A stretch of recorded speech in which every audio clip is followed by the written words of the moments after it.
L'invité de la rédaction, nous sommes avec Maître Abibatou Samb. Elle est avocate au barreau de Paris, ex-vice-présidente de l'ONDH. Maître, bonsoir. Bonsoir, les Fatou. À l'occasion donc de la célébration de la journée internationale au Sénégal, à l'instar de la communauté internationale, quelle appréciation faites-vous en 2025 de la situation des droits de l'homme au Sénégal? Alors tout d'abord, permettez-moi de vous remercier de l'invitation. Vous faites un travail extraordinaire en termes d'information et je tenais quand même à le préciser. Je vous remercie. Pour ce qui est de la situation des droits humains au Sénégal, vous savez, le Sénégal est vu partout dans le monde comme étant un pays démocratique, un pays sûr, comme on a l'habitude de le dire dans le jargon des droits humains. Et parce que c'est un pays sûr, nous pouvons compter sur certaines situations, certaines avancées qui ont pu être mises en avant dans le cadre de l'exercice des droits de l'homme en général et du respect des droits humains. Ceci étant, mais vous avez des exemples sur ça, des chiffres? Oui, bien sûr. Les avancées, par exemple, vous avez, s'agissant des droits des femmes, vous avez récemment la loi sur le viol de 2020 qui avait été votée suite à des événements d'agression aux droits des femmes. J'insiste là-dessus puisque nous sortons tout juste des 16 jours d'activisme de lutte contre les violences basées sur le genre. Et effectivement, on peut considérer que cette loi-là est une loi qui marque une grande avancée puisque avant, on avait uniquement un délit. L'infraction n'était pas encore criminelle en matière de viol notamment. Tout à fait. Et d'autres exemples, récemment vous avez au niveau de l'Assemblée nationale 4 lois qui ont été votées. Les lois sur l'accès à l'information, les lois sur l'OFNAC, tout ça on peut considérer que ça rentre dans la protection des droits et libertés. Maintenant, comme je dis, ce qui ne va pas, c'est que on ne peut pas être totalement tout blanc en matière de droits humains. Ça, c'est sûr. Parce qu'en réalité, on tend toujours souvent vers l'amélioration. Sinon, nous ne serions pas là en tant que défenseurs des droits humains. La frontière entre les droits humains et l'exercice du pouvoir, notamment exécutif, législatif, est très mince, ce qui fait qu'on peut, dans certaines situations, être confronté à des cas où on peut effectivement essayer d'améliorer ce qui se passe. Et là-dessus, sur les droits, on peut parler notamment des libertés plutôt, les libertés de manifester, d'association, les libertés d'expression. Sur les droits, notamment les droits des femmes et des enfants, on a des points sur lesquels ce serait pas mal que le Sénégal fasse quelques efforts, notamment en parlant du Code de l'enfant qui est dans les tiroirs depuis plusieurs années, qu'on aimerait bien entendu voir voté par l'Assemblée nationale. Également, le statut des enfants talibés et des daras. Ce sont des choses qui ont été sur la table pendant un certain temps et qui encore aujourd'hui sont dans les tiroirs. On attend donc quelques progressions sur ces différents points. Mais parlons toujours justement des libertés. On peut parler aussi des détentions arbitraires. Où va-t-on? Qu'est-ce qu'on peut faire pour sortir de cette impasse? Alors, si vous voulez, les détentions, la première mesure qu'a prise le président de la République, son Excellence Bassirou Diomaye Faye, a été de faire tenir les assises de la justice. On y a participé. Et au cours de ces assises-là, justement, la question des détentions dites arbitraires et des longues détentions a été longuement débattue. Oui, mais on parle de juge de liberté qui n'a toujours pas été évacué. Voilà, on a préconisé la mise en place d'un juge des libertés et de la détention. Qu'on attend justement la mise en œuvre des recommandations de ces assises de la justice. Et c'est vrai qu'après 1 an et demi, bientôt 2 ans, on commence quelque part à se poser des questions sur la faisabilité de ces recommandations. Il est dit, moi je n'ai aucun élément là-dessus, qu'il y aurait une commission qui travaille dessus. On espère que dans les prochains jours, les prochains mois, on arrivera à l'instauration notamment de ce juge des libertés et détention qui est un juge impartial, indépendant, différent du procureur qui, lui, est un juge du siège, voilà, qui dépend plus ou moins du ministère de la Justice directement. Et qui a beaucoup de pouvoir, dirait-on, le procureur, Ce juge des libertés beaucoup de pourrait pouvoir, régler beaucoup de problèmes. ce qui a été aussi longuement débattu, parce que pour certaines infractions, quand le procureur requiert un placement sous mandat de dépôt, par exemple, le juge d'instruction ne peut pas justement ne pas suivre cette demande de placement sous mandat de dépôt. C'est tout le problème, notamment de l'article 80, qui parle plutôt de la sécurité publique, de la sécurité nationale, et qu'on a l'habitude de mettre avec les autres dispositions, l'article 254, atteinte au chef de l'État, l'article 255 avec...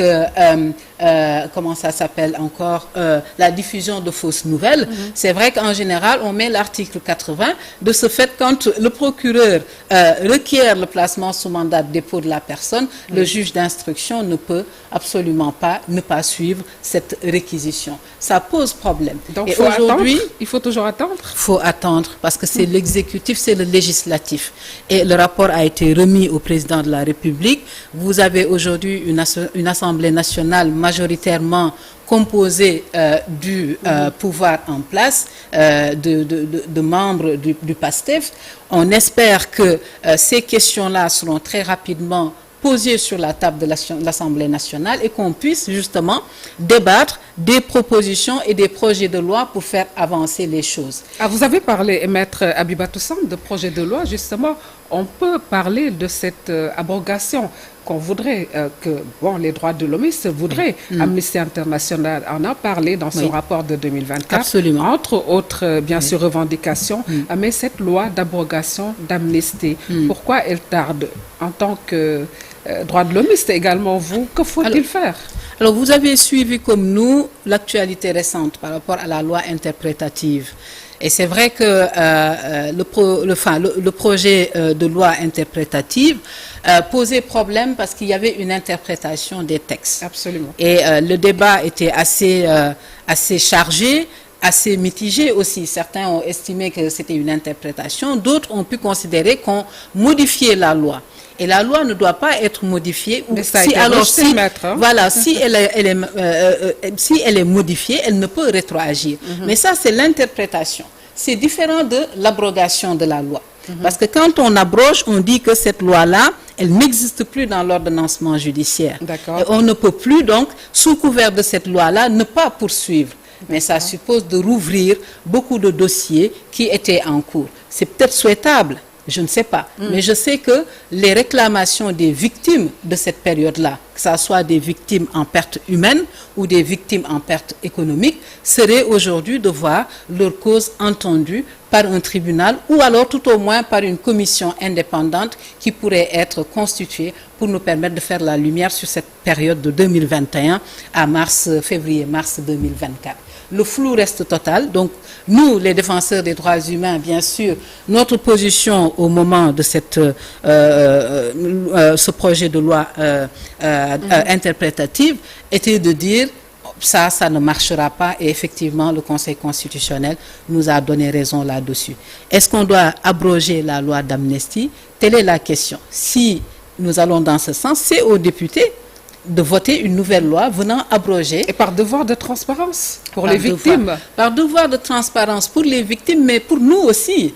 Parce que les droits de l'homme? Non, nous, les Sénégalais, dans la généralité. Oui, bien parce sûr. que pendant cette période-là, on a vécu l'enfer. Ça a été très dur pour tout le monde. On s'est retrouvés à angoisser pour nos enfants. Certains ont vu leurs biens personnels saccagés, d'autres leurs véhicules. Il faudrait quand même qu'on sache pendant cette période-là qu'est-ce qui s'est passé pour que demain, si des erreurs ont été commises, que ces mêmes erreurs ne soient plus commises ni par le pouvoir en place, ni par toute personne qui serait désignée comme étant responsable face à cette situation-là.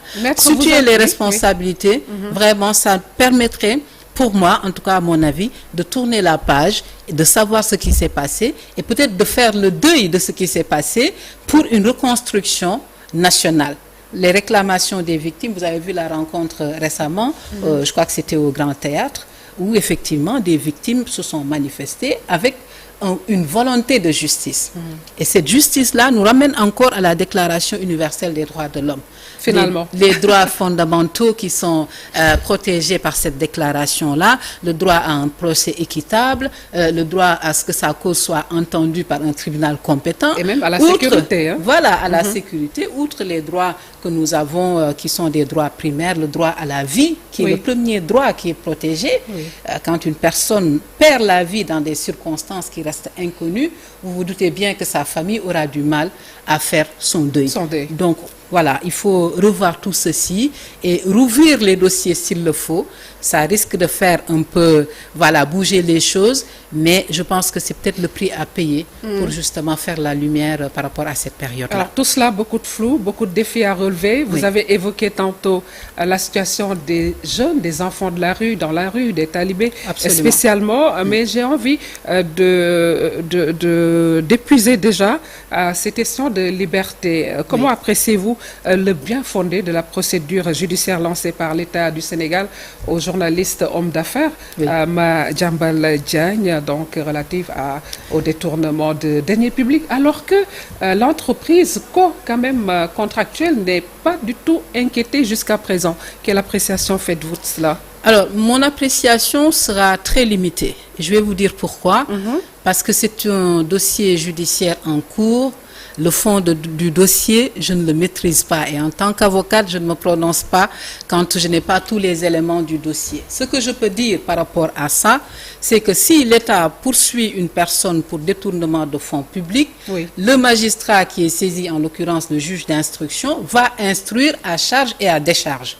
Et c'est la loi qui dit que dans ces conditions-là, si le préjudice dépasse la somme de 1 million, et que la personne est en fuite, je ne dis pas que c'est le cas de M. Madiambal, je précise ce que dit la loi, et que la personne est en fuite, le juge est obligé de décerner un mandat d'arrêt.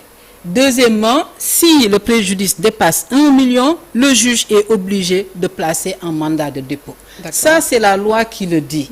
Sauf si la personne vient cautionner le montant du préjudice, et même là, le juge n'est pas soumis à l'obligation de le libérer sous contrôle judiciaire ou sous bracelet. Il n'y a pas d'obligation, il a toujours un pouvoir d'appréciation. Donc on en revient toujours à la loi. Mais il y a une question d'extradition. Pensez-vous que le Sénégal puisse répondre à ces conditions posées par la juridiction française? Aux avocats du Sénégal de se prononcer. Mais je sais que le droit français, la justice française est très rigoureuse quand il s'agit notamment des droits humains. Et l'extradition suppose, comme je l'ai dit précédemment, que si toutefois M. Madiambal arrive sur le territoire, il y a de fortes chances qu'en application des dispositions dont je vous parlais tout à l'heure, qu'il soit placé sous mandat de dépôt. Vous êtes avocate au barreau de Paris. Vous pourriez peut-être expliquer ces exigences-là. Est-ce que le Sénégal pourrait vraiment répondre à ces conditions réellement? J'imagine que oui, mais encore une fois, je ne détiens pas ces éléments-là. Je ne peux pas faire entre guillemets, dans la projection à partir du moment où je n'ai pas les éléments objectifs sous la main. Mais j'imagine que si l'État du Sénégal poursuit et que le juge d'instruction a ouvert le dossier, c'est qu'il y a un fonds. Quelle est la qualité de ce fonds? Comment en arriver à ce que le juge puisse instruire à charge ou à décharge? Il a sans doute besoin d'auditionner M. Madiambal Diagne, mais à ce moment-là, c'est à lui de faire comme là les démarches qu'il faut sur le plan judiciaire. Ce sont deux justices parallèles. La justice sénégalaise a sa manière de fonctionner, celle française aussi. Chacune a ses règles. Mais le droit international, quand même, nous sommes inspirés de ce droit international. Bien entendu, qui recouvre tout ceci. Mais les droits, notamment personnels, sont particulièrement protégés, notamment par la France qu'on considère comme étant, entre guillemets, le pays des droits de l'homme. D'accord. Maître, à Dakar, il y a plus de 7000 talibés, enfants de la rue, que Amnesty International a relevé dans son rapport de 2024. Pourtant, une loi, quand même, en 2016, c'est vrai que sous le magistère du président Macky Sall, il avait quand même ordonné d'arrêter, d'enlever ces enfants de la rue. Aujourd'hui, ça continue de plus belle. Une loi, quand même, qui est là, qui n'est pas en vigueur. Est-ce qu'il ne serait pas bon de s'autosaisir, de faire l'autosaisine pour sévir? Pourquoi pas? Vous savez, on a quelquefois vous avez des lois qui restent plus ou moins lettres mortes dans notre expression. C'est-à-dire que ce sont des textes qui existent, mais que finalement personne n'applique. Il faut revenir à la situation de la société sénégalaise. Nous avons une société majoritairement composée de musulmans. Et donc, certains disent que ces enfants de la rue sont dehors en raison de l'apprentissage du Coran ou en tout cas de l'école coranique. Mais en réalité, ces enfants sont en position de danger. Moi, je n'aime pas croiser des enfants à l'heure où ils devraient aller à l'école. Vous l'avez dit, une autre loi qui existe, c'est que l'école est obligatoire jusqu'à l'âge de 16 ans. Donc, si aujourd'hui, la situation des enfants doit être revue, il faut effectivement qu'on tienne compte du contexte social. Mais quoi qu'il en soit, que ça soit une école coranique ou une école publique générale, étatique, il faut encadrer tout ceci. Et je vous parlais tout à l'heure de la loi sur le statut des enfants dans les daras. Ça a été évoqué même récemment, mais on attend encore une fois que l'Assemblée nationale regarde tous ces éléments-là. Et je parlais aussi du code de l'enfant. Oui. Tout ça, c'est en lien, y compris le code de la famille. Et là-dessus, vous me permettrez de glisser sur un point, c'est-à-dire l'âge légal du mariage pour les femmes. 16 ans et 18 ans pour les hommes. Et ça aussi, c'est quelque chose qui a été débattu au moment des assises de la justice. Et l'une des recommandations est justement de faire en sorte que l'âge légal du mariage soit un âge linéaire, égalitaire entre l'homme et la femme et qu'on puisse porter ça à 18 ans. Autrement dit, à 18 ans? À 18 ans. Et pourquoi, en tant que musulman, je pense que ce problème ne se pose pas. Alors, vous avez dit en tant que musulman. Oui. Voilà, mais la réalité, c'est que le droit n'est pas basé, on nous dit que nous sommes dans une république laïque. Le droit n'est pas basé sur la religion. Et l'égalité dont nous parlions tout à l'heure, le principe d'égalité, fait qu'aujourd'hui, la même protection apportée aux hommes devrait être apportée aux filles. Parce qu'une fille de 16 ans, a-t-elle la possibilité de consentir? Moi, je ne pense pas. Mais c'est son droit le plus absolu de se marier à l'âge qu'elle veut. Non, un enfant ne consent pas. Il doit être protégé. Ce n'est pas pour rien que la responsabilité pénale est notamment fixée à l'âge de 18 ans. Donc, c'est important qu'on puisse avoir quand même des textes qui soient plus ou moins équilibrés et qu'il n'y ait pas de contradiction dans la manière de voir les choses. Bien sûr, mais nous restons justement même dans ce registre de code de la famille. Les femmes, apparemment, ne sont pas bien servies, on peut le dire. L'autorité parentale, on va parler de ça, qui fait quoi? Qui est en charge de quoi?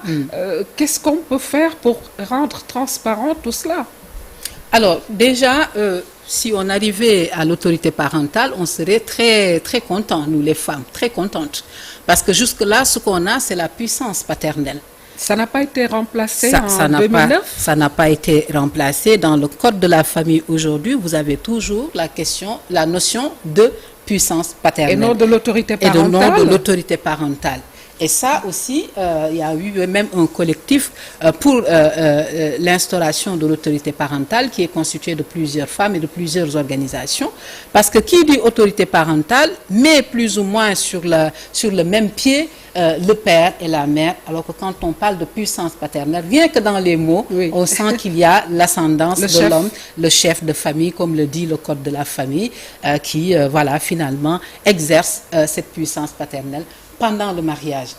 Aujourd'hui, on aimerait qu'il y ait une loi qui vienne changer les choses, toujours dans l'intérêt de l'enfant, parce que tout ce qu'on fait, c'est dans l'intérêt de l'enfant.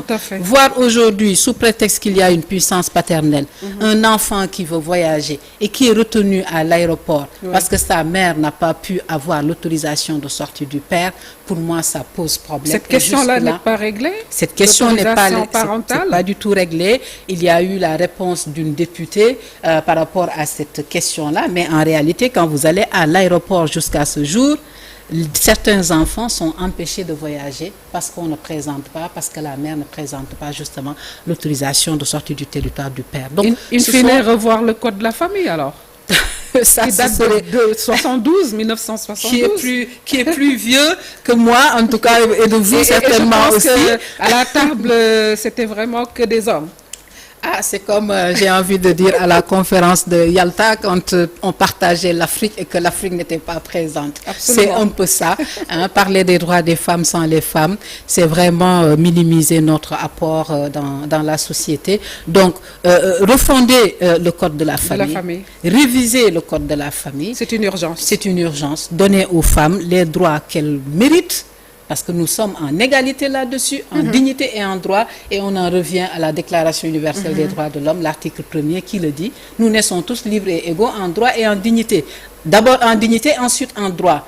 Et cette déclaration est reprise par la Constitution sénégalaise dans son préambule. Donc, elle fait partie intégrante de notre corps judiciaire. Et je pense que même le président de la République, Bassirou Diomaye Faye, est pour le leadership féminin.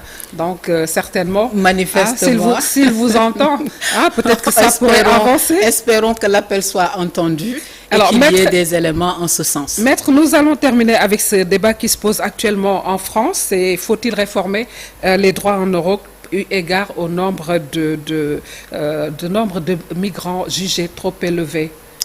Quelle appréciation? Je pense que la migration doit être maîtrisée, oui. Mais sous l'angle du respect des droits, que des migrants soient retenus par moment dans des conditions particulièrement inhumaines. Il faut qu'on revoie ça et qu'on retienne en tête le fait que la conjoncture internationale a changé et qu'aujourd'hui, si les jeunes notamment quittent l'Afrique, c'est qu'ils sont à la recherche d'un avenir meilleur. Est-ce qu'il faut aller dans le sens d'une déconstruction de tout ceci? En tout cas, ce qui est sûr, si nous devons revoir ces lois-là, il faudra, à mon sens, dans tous les cas, associer les États africains qui, eux, en interne, connaissent la sociologie et la psychologie des jeunes et qui pourront avoir, à ce moment-là, une approche qui peut être constructive pour nous permettre d'avoir un encadrement national, mondial, international équilibré pour freiner ces flux migratoires parce que c'est une catastrophe. Chaque jour, vous entendez qu'une pirogue a chaviré à tel endroit avec des centaines de morts. Il faut vraiment que l'opinion publique internationale accepte de travailler ensemble, la main dans la main, pour justement revoir cette crise. Pour moi, c'est une crise internationale de voir ces jeunes partir, risquer leur vie, mourir par manque d'espoir. Ça nécessite des assises. Ça nécessite des assises et pas que nationales, sans doute internationales. Absolument. Je vous remercie, Maître Abibatou Samb. Merci à vous. Mesdames, Messieurs, c'était Maître Abibatou Samb, avocate au barreau de Paris, ex-vice-présidente au niveau de l'ONDH. Merci pour tous ces éclairages. C'était dans le cadre de la Journée internationale des droits de l'homme célébrée partout dans le monde. Merci de nous avoir suivis. C'était une réalisation de Daniel Diouf, Pierre Da Silva, Pape Mor, Abdourahmane Diouf, Pape Maguette Diakhaté et puis Mamadou Diobaye. On se retrouve demain pour d'autres informations. Excellente suite des programmes sur la télévision Leader. Au revoir.